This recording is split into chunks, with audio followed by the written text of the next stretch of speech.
स्वागत है आप सभी के मेरे YouTube चैनल पर। आज हम अपवाह तंत्र के अंतर्गत आज हम पढ़ने वाले हैं गंगा नदी तंत्र के बारे में, जो कि यहाँ पर एक छोटे से मैप के रूप में दिख रहा होगा आप लोगों को।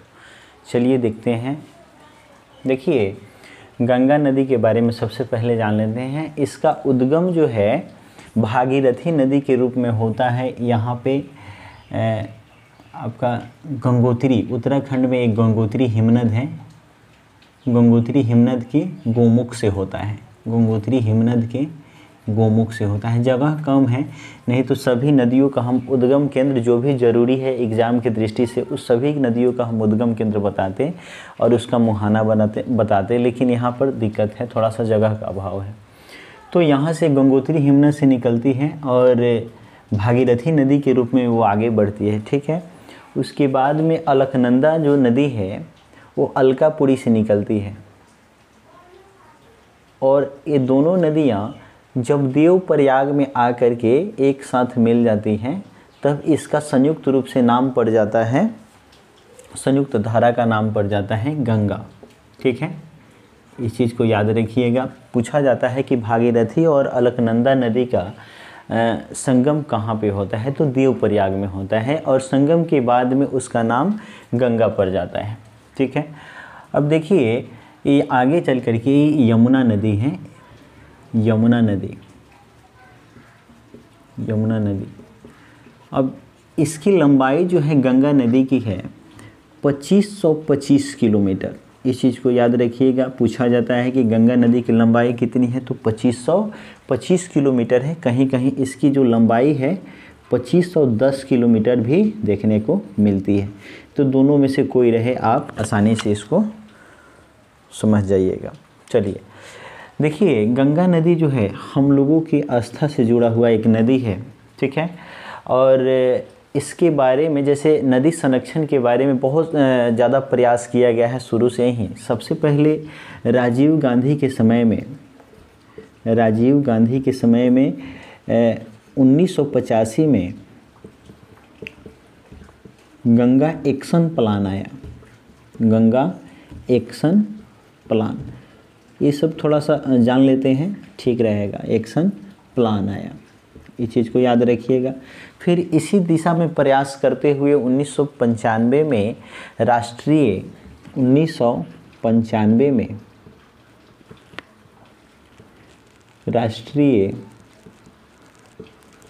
नदी संरक्षण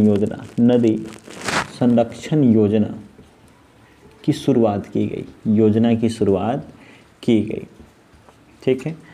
और इसको और प्रभावी बनाने के लिए 2008 में गंगा नदी को राष्ट्रीय नदी का दर्जा दे दिया गया। 2008 में राष्ट्रीय नदी का क्वेश्चन पूछा जाता है कि गंगा नदी को राष्ट्रीय नदी का दर्जा कब प्रदान किया गया, तो 2008 में 4 नवंबर के दिन। इसको भी मन करे तो याद रखिएगा, 4 नवंबर के दिन इसको राष्ट्रीय नदी का दर्जा प्रदान किया गया, ठीक है। और 2009 में राष्ट्रीय नदी गंगा बेसिन प्राधिकरण की स्थापना की गई। इस चीज़ को भी याद रखिएगा। यहाँ से भी क्वेश्चन पूछा जाता है कि राष्ट्रीय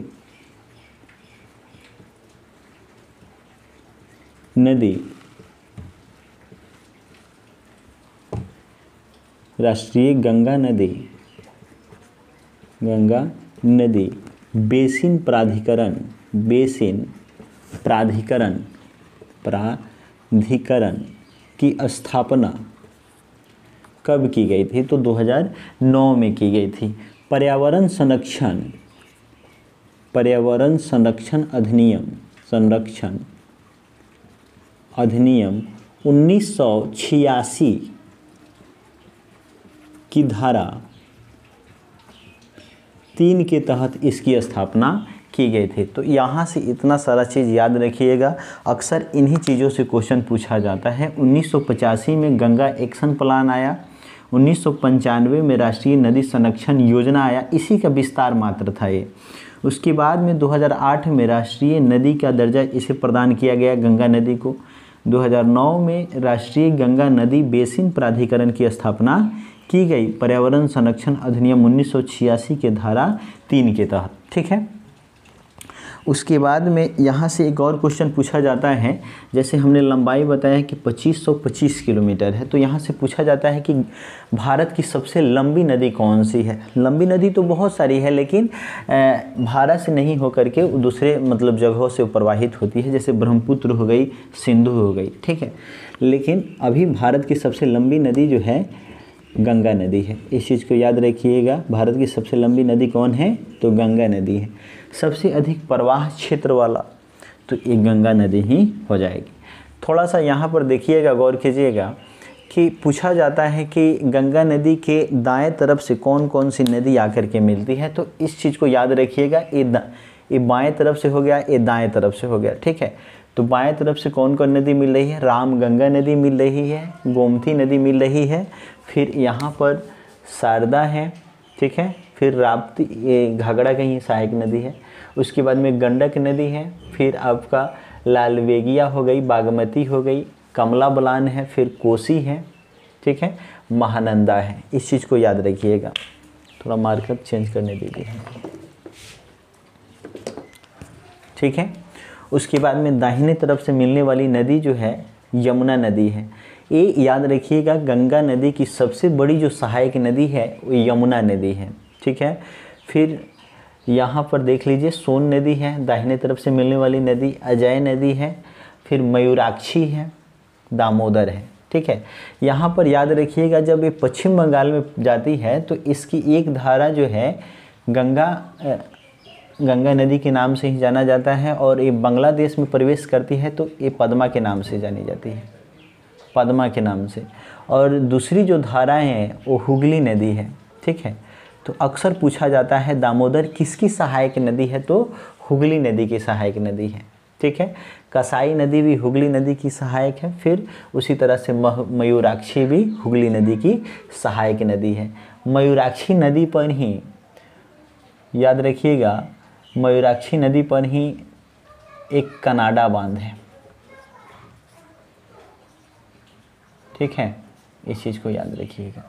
आगे इससे बहुत ज़्यादा मतलब क्वेश्चन बनेंगे। फिलहाल यहाँ पर देखिए यमुना नदी की सहायक नदी है चंबल नदी, चंबल की सहायक है बनास नदी, फिर काली सिंध पर्वती नदी चंबल की ही सहायक नदी है। फिर यमुना की सहायक नदी है सिंध नदी। सिंधु और सिंध में फ़र्क है, याद रखिएगा। केन बेतवा जो है यमुना की ही सहायक नदी है, और बेतवा की सहायक नदी, बेतवा को देखिए वेत्रवती भी बोला जाता है, वेत्रवती भी बोला जाता है। जमनी धसान बिरमा नदी जो है बेतवा की सहायक नदी है। सोनार नदी जो है केन की सहायक नदी है।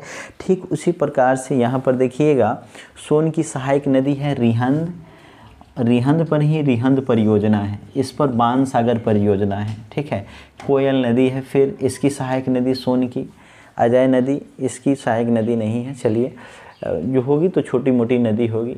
ठीक उसी प्रकार से आप ऊपर देख पा रहे होंगे। तो ये जो है गंगा नदी से जुड़ा हुआ कुछ फैक्ट था, और आगे भी हम अभी बता रहे हैं कि गंगा नदी का क्या कैसे है। फिर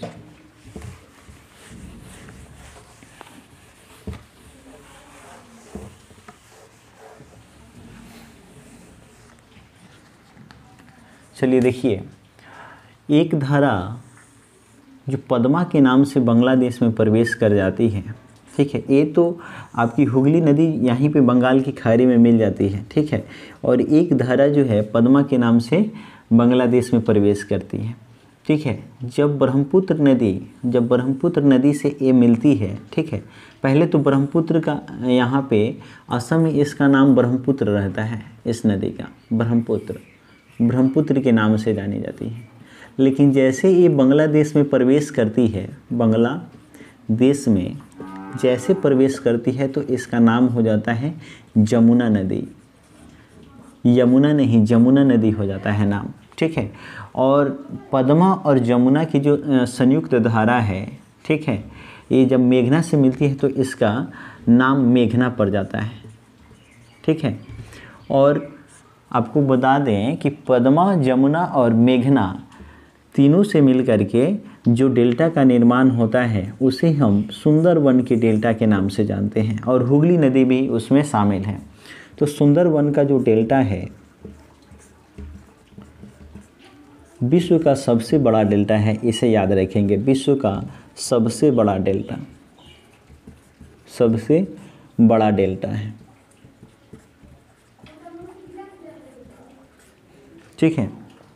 इसका क्षेत्रफल लगभग 10,000 वर्ग किलोमीटर है और 101 द्वीपों में ये विभक्त है। द्वीप वैसे भूभाग को बोला जाता है जो चारों तरफ जल से घिरा हो। याद रखिएगा, चारों तरफ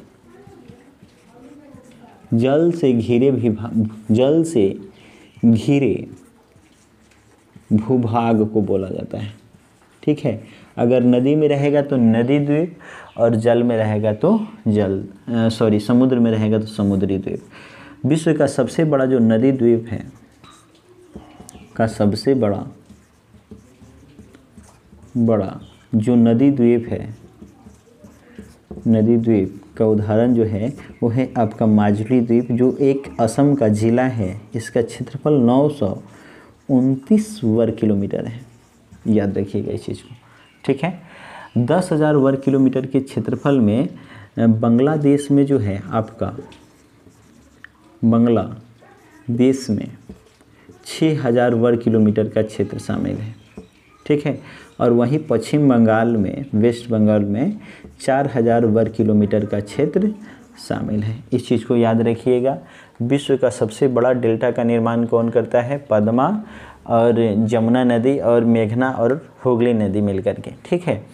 जिसका क्षेत्रफल 10,000 वर्ग किलोमीटर है। 6,000 वर्ग किलोमीटर आपका बांग्लादेश में है और 4,000 वर्ग किलोमीटर का क्षेत्र पश्चिम बंगाल में है, ठीक है। ये विश्व का सबसे बड़ा डेल्टा है, ठीक है। इसमें 101 द्वीप हैं। चारों तरफ से जल से घिरे हुए भूभाग को द्वीप बोला जाता है। जो नदी में अवस्थित द्वीप होता है उसे नदी द्वीप, और जो समुद्र में अवस्थित द्वीप होता है उसे समुद्री द्वीप बोला जाता है, ठीक है। भारत नहीं, पूरे विश्व का सबसे बड़ा जो नदी द्वीप है वो है माजुली द्वीप, जो ब्रह्मपुत्र नदी में अवस्थित है, ठीक है। जिसका क्षेत्रफल 929 वर्ग किलोमीटर है, ठीक है। इसे याद रखिएगा, ठीक है।